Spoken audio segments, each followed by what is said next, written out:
In this video, I will be showing you how to fix product activation failed in Windows Word.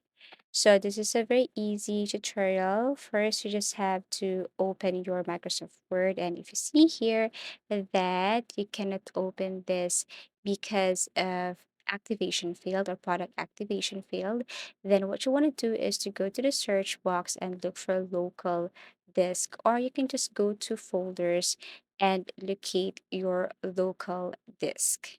Okay, so once you're here, what you want to do is open your local disk and then look for program files. Tap this one. Now here you have to look for Microsoft Office. Click this and then look for Office 16. So suppose that you're using or I'm using Office 16 here, but unfortunately I'm currently using Office 15. So tap folder Office 15 or 16 and then locate this one. Okay. Now right click and then tap run as administrator and then wait as it is processing. Once done, you can open your Microsoft Word and see if it fixed product activation field. As easy as that.